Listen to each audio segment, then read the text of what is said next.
Alright everyone, and this is just another episode of Rainey's Roundup. So today we're going to be looking at the Northern League results from Tuesday and Wednesday night. And we're going to be starting in the Tuesday scores, which was Tuesday the 9th of January. 8 games in total across Division 1 and Division 2 and 40 goals scored in them 8 games. Absolutely crazy. Starting in Division 1 and going through the scores first. So we have Carlisle City 5, West Allotment 3, Sunderland RCA 4, Towlaw 2, Wickham 1, Bishop Auckland 3, and Whitley Bay 1, and Birtley 5. And some big wins for teams in there. A massive win for Carlisle City as well. I know we had the gaffer on there last night, Jim Nichols, talking about obviously this season, how good it's been. And I think that kind of puts them back into the playoff hunt now, with goals from McCartney and Palmer both getting braces in that game as well for Carlisle City. And a really good win, like I say, just keeps them pushed up towards them playoff spots. And it's exactly what they talked about on the show last night, that they want to push in and around that area. Next up, a massive win for RCA. I mean, a lot of people call these games a 6-pointer. This one was a 12-pointer. Both teams really struggling down at the bottom of Division 1. And it just kind of, I mean, a draw I don't think would have been good for anyone. And I just think anyone that could have got the win, which RCA did, it could just give them that little lift now. You never know, that confidence of getting that first win on board. You might just go and pick up another win. And once 2 or 3 wins pick up, them teams that's just above will start to look over the shoulder. I think a lot of teams thought they were just safe with obviously Towlaw and RCA with the start and kind of what they've been up to so far this season, sitting massively right down at the bottom. But I just think this win on Tuesday night for RCA could be massive. And it was kind of a crazy game of football, 1-0 up, 1-1, 2-1 up, 2-2. But 2 goals from Pinder in the second half wins it. And I just think crucial games like this, a massive confidence. It could possibly put a nail in the coffin of Towlaw down to Division 2 next season by the looks of it. I don't think they'll pick up things between now and the end of the season. I think it'll take a massive turnaround up at Towlaw to get things changed this season. But it could be a huge win for RCA, and hopefully let's see a few more wins come on board as well. Another win for Bishop Auckland. Wasn't expected. Another tough game to go at Wickham. It's got some great players there, great manager, but a 3-1 win there as well. I mean, like you say, flying at the top of the moment. Can anybody catch them? I know Shildon won last night, but I think Bishop are looking really good to get that First Division title won this season. And again, a massive win for Birtley. They don't do things by half. They don't like the 1-0 to 2-0.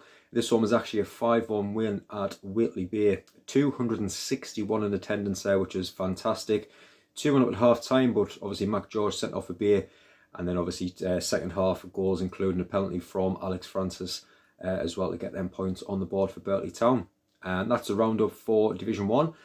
On to Division 2, we've got the scores on the doors, which were Billingham Town 0, Blue Star 5, Chelsea Street 1, Thornaby 3, Eschwinnon 0, Redcar Town 4, and FC Hartlepool 2, Bedlington Terriers 1. And a few shocks in this one.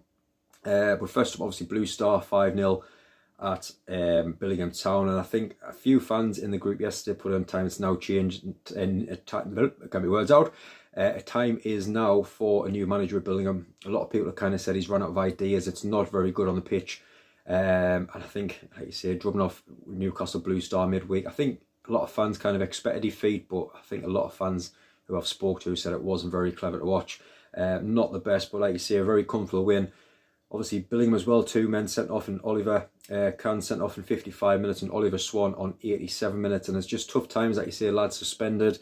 And obviously down there, it's going to be a fight now between now and the end of the season, unless changes are possibly made. On to Chelsea Street Town now, and I think Bowie and Stewart will be very disappointed with this one to lose at home as well.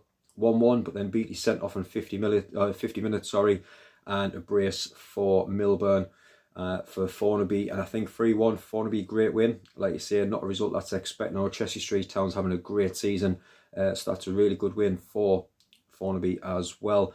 And on to the final 2 games, 4-0 starting with Redcar Town. And I think they'll be over moon with this one. I know they've really struggled at the start of the season. Things have been really slow.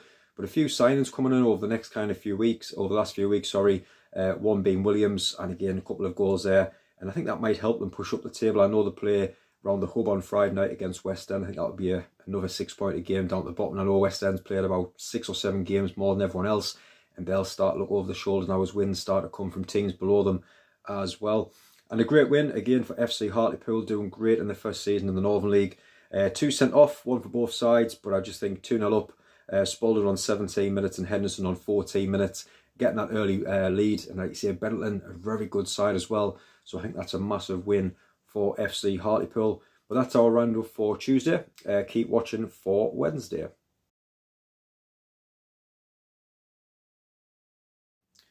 So now on to last night, which was Wednesday, the 10th of January. And only 3 games played. I know there's one game postponed again due to waterlogged pitches, which I don't really think we're expecting too much rain this week. But to say with the amount of rain that we've had over the last few weeks, any bit of rain, any bit of downpour, it's just making the pitches worse and worse. We're getting on to Division 1. We had Crooktown 0, Shildon 1, and North Shields 0, Heaton Stand 4. 319 people out watching Crooktown last night, but going down 1-0 to Shildon, who's still in second place at the moment, and a late goal from Ray gets the 3 points for Shildon, keeps them in the hunt possibly for that Division 1 title up against Bishop Bortland. I know that league's starting to open up very slightly now, but I think that's a huge win for Shildon last night against a very good Crook side this season as well.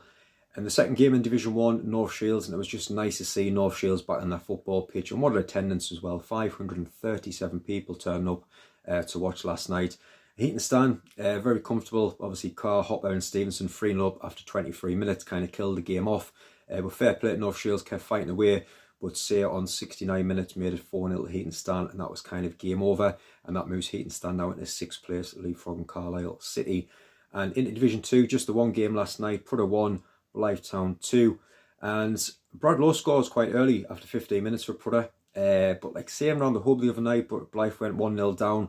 And they just kept fighting away, kept the ball, kept it passing as fast as they could. Like you say, they've got some great footballers on that side. I think that pays off in the end. Slater getting a goal back on 37 minutes to make that 1-1. And Fell getting a goal on 59 minutes to put Blyth 2-1 up. And that puts Blyth now back top of the league by 2 points with 2 games in hand. And Prudhoe now sitting in 13th place as well. So that's our Wednesday roundup. Again, a massive thank you very much for watching the video again. Please like the video. It helps so much when people search for non-league content. And if you haven't already, please hit that subscribe button down below as well.